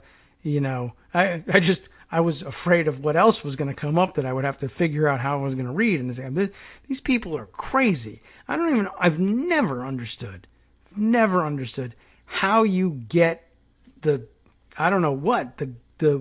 gumption to, what's a good word for it? I mean, there is nothing, but how you get the idea in your head that you can do this anywhere is beyond me. To do it at work, I don't know. I mean, I guess these guys in their jobs, they've pursued these jobs because the jobs come with power. I guess. I mean, it's not just a regular job. Like if they were painting houses, I assume they wouldn't be doing this. But I guess they feel like they've accumulated power and they're stars, and maybe they took Donald Trump's advice to heart. And when you're a star, they let you do it. They can get away with anything. And so I guess they just start testing the boundaries. And then who knows? Maybe there's a whole psychological profile where they have to keep doing worse and worse things to try and get the thrill out of it that they got from other things before once they get used to it. I have no idea, though. I just cannot imagine at work. Like, I don't know. Wouldn't you be mortified to have other people at work find out that you were that kind of person? But I guess not. I guess here it's what makes you king of the hill. I don't know. Well, Fox is disgusting, and the whole thing should fall in a volcano. And what else can I tell you? But I thought I'd mention that because it's probably, I'm guessing, going to be a hot topic this morning. And I guess you can see why.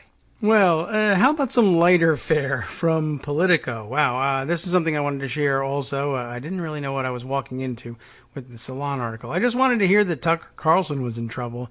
And wow, we really got it over the head on that one.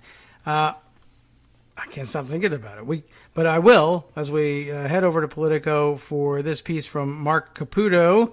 We can't pull it off, which actually puts me in mind of the last piece, actually, and I wish somebody would have done that and maybe chopped a few of the other ones off while they were at it. But we can't pull it off. Florida sheriff says he can't muster security for GOP convention. This is pretty hilarious. There's a lack of clear plans, adequate funding, and enough law enforcement officers, this sheriff says. That's the problem down in Jacksonville. The sheriff of Jacksonville, Florida, says he can't provide security for the Republican National Convention because of a lack of clear plans, lack of adequate funding, of course, for himself and his law enforcement officers, and a lack of personnel.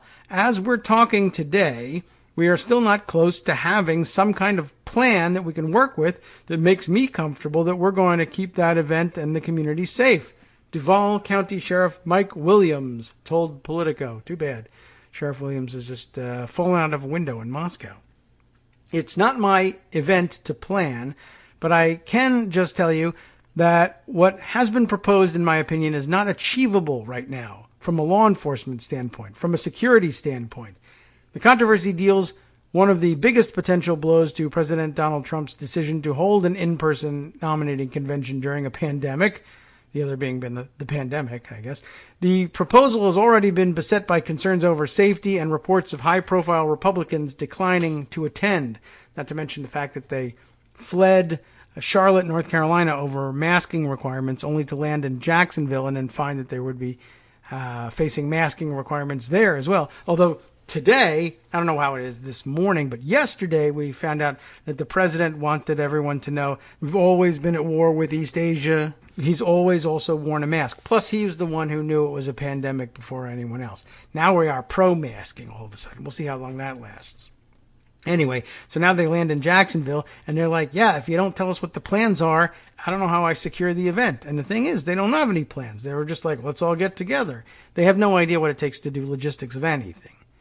Williams, the sheriff, a Republican, wouldn't definitively say there is no way the event could be held, but he said he had grave doubts, especially in an era of heightened protests concerning police use of force. Yeah, that'll be some image of police using force at the Republican National Convention. Williams said the event, scheduled for August 24th through the 27th, was announced in June, giving his agency little time to plan and prepare. The Republican National Committee has not yet nailed down which convention events will be at which venues, making it even more challenging, and a pledged $50 million grant has been pared back to $33 million. And Williams said there are strings attached that make letting contracts too difficult. RNC spokesperson Mandy Merritt said in a statement that the RNC is working closely with local leaders in Jacksonville on planning for the convention, including on health and security measures. She added that the Department of Justice will provide millions of dollars via a safety grant. Jacksonville has accommodated upwards of 70,000 people for football games and other events, and we are confident in state, local, and federal officials to be able to ensure a safe event for our attendees, she said. The venue, was changed to Jacksonville from Charlotte, North Carolina, after that state's Democratic-led government clashed with Trump over safety concerns over holding a convention during a pandemic. Trump insisted he wanted a full convention at the time. Trump has since backed off his demand for a full-blown convention, but the proposal has continued to meet logistical hurdles as the RNC has failed to commit on specifics, such as whether Trump would have his nomination at an indoor arena or an outdoor arena. The RNC could not immediately be reached. Meanwhile, Florida has become a breeding ground for coronavirus infections. That's made it difficult to recruit more law enforcement officers to come to the event. In early July, the Florida Sheriff's Association asked departments in the state's 67 counties for 2,000 officers, according to an email obtained by Politico, but only 500 were able to go. Bob Gualtieri, president of the association and Pinellas County Sheriff, told Politico over the weekend. Williams also asked the Florida Police Chiefs Association for help, but he's still coming up short. We do need law enforcement officers, and we've gotten commitments, but not to the level we thought that we needed. And a lot of that is people having virus concerns from their communities, and I understand that, Williams said. But there's a lot of things that need to happen. An event schedule nailed down, and being able to sign contracts and spend money so that we can prepare for the event. And none of that has happened yet, he said. So here we are inside of 40 days, and I haven't really pulled the trigger on anything RNC related when it comes to finances or contracts. And so, only related to security, mind you, nothing related to any of this. Other sheriffs told Politico they sympathize with Williams. Martin County Sheriff Bill Snyder said he's sending about 20 officers, but wouldn't question the convention happening. He's committed to helping Williams. It's like a gunfight. Sure it is. Why not? Everything's like a gunfight. I don't think we should have gunfights, but if you have one, I'm coming, Snyder said. Oh my gosh, it would be a noxious brew of vitriol. It will be a noxious brew of vitriol and emotion. And he's looking forward to this? I don't understand. Volusia County Sheriff Mike Chitwood said Trump's security detail already makes such big demands of local law enforcement that it makes it difficult to supply security for him. I've always said they should withhold it, which Chitwood witnessed firsthand during the president's recent trip to Daytona Beach. Chitwood said he didn't believe the event should be held and said the RNC is struggling to do the impossible. There's a fear of telling him no, because anyone who tells the president no, it's like off with their heads, Chitwood said. Chitwood, who committed to sending about 24 officers, said conventions need months of planning, and that's without COVID-19. There are going to be tons of issues, he added. This has something that has never happened before, and for some reason, common sense is being thrown out the window. Well, they throw everything out the windows these days. Williams referenced the lack of time repeatedly, saying that even if he started planning in June, it would have been difficult to pull off. At virtually 75 days, it was an incredible lift, and everything would have to be perfect, and needless to say, it is not. Williams said, so, with that, we can't pull it off in any kind of current configuration. But again, it's not my job to plan the convention. It's my job to be able to provide security for it. But I can't even do that right now in this time frame with this current configuration of the event. So, they've effed that up too. And like illness and death, there's only so much BSing you can do to try to get past it. If you can't put the logistics of an event like this together, there's only so much you can do to not look like a total failure. So he's going to look like a total failure. All right, well, we may just have time for one more story. We'll see if we can cram this all the way or most of the way into today's show. Also from Politico, this one struck me as important and something we may have to keep an eye on going forward. Dem leaders demand FBI briefing on foreign interference campaign targeting lawmakers. This sounded really weird. In a letter, this is the subheader here, in a letter to FBI Director Christopher Wray, the Democratic leaders describe mounting alarm about the potential foreign threat. Natasha Bertrand, Kyle Cheney, and Andrew Desiderio on this story, usually a pretty good combination. The Democratic leaders are asking the FBI for an urgent briefing arising out of concern that members of Congress are being targeted by a foreign operation intended to influence the 2020 presidential election, according to a letter they released publicly on Monday. and I did see someone commenting along with this letter saying it's couched in terms that make it sound like they've heard something really awful and much, much worse than they're able to hint at, but due to classification concerns, they're being vague about it. Now, check this out. I mean, we're all attuned to the possibility that there would be influence campaigns, but check out the specifics that they do give us. Among the Democrats' concerns is that a Senate investigation being led by Senator Ron Johnson of Wisconsin has become a vehicle for, quote, laundering a foreign influence campaign to damage Democratic presidential nominee Joe Biden, according to two people familiar with the demand. Speaker Nancy Pelosi and Senate Majority Leader Chuck Schumer demanded the all-Congress briefing on Monday, citing, quote, specific intelligence that a foreign influence operation targeted lawmakers to launder and amplify disinformation in order to influence congressional activity. Though the letter did not mention the Johnson investigation, it included a classified addendum that the two sources say identified the probe as one of the sources of their concern. We are gravely concerned in particular that Congress appears to be the target of a concerted foreign interference campaign which seeks to launder and amplify disinformation in order to influence congressional activity, public debate, and the presidential election in November, Pelosi and Schumer wrote in their letter, which was also signed by the chair of the House Intelligence Committee, Representative Adam Schiff, and the vice chair of the Senate Intelligence Committee, Mark Warner. All four Democratic signatories are members of the Gang of Eight, a group of 8 lawmakers who are briefed on classified intelligence by the executive branch, which seems to indicate to me they probably heard about this in a Gang of 8 briefing and said the rest of the Congress needs to hear this. They're requesting that it go wider than the Gang of 8. Asked about the Democrats' contention, Johnson, who chairs the Senate Homeland Security and Governmental Affairs Committee, told Politico, "They're simply wrong. And Schiff is the last person to talk," he added, except he's already spoken, and so you are wrong. He spoke before you. You're the last person to talk. A Johnson aide added that the senator himself had sought an FBI briefing on these issues. Committee staff has already requested and received a staff briefing on this issue, and Chairman Johnson has requested an additional briefing at the member level, the spokesperson said. That briefing has not occurred in part because the agencies requested additional information from minority staff, which has not followed on these requests since mid-May. The letter's authors did not publicly offer any additional details about the nature of the counterintelligence threat they described, but lawmakers of both parties have warned for months that foreign powers like Russia are intent on interfering in the 2020 election process, including, Democrats say, through Johnson's investigation, which targets Biden's son, Hunter. I'm getting a picture for what's going on here, are you?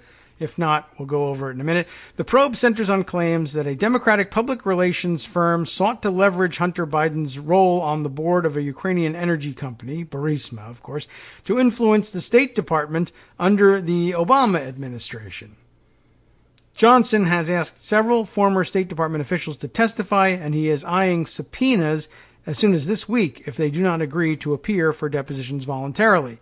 Johnson renewed his demand for transcribed interviews and documents from the former officials days after a Ukrainian lawmaker, Andrei Derkach, who has met with Trump personal lawyer Rudy Giuliani to discuss investigating the Biden family, used a news conference to accuse the Bidens and Amos Hochstein, a former special envoy for international energy affairs at the State Department, of an elaborate conspiracy, of course, to steal hundreds of millions of dollars from Ukraine. Yes, that's who's stealing hundreds of millions of dollars from Ukraine.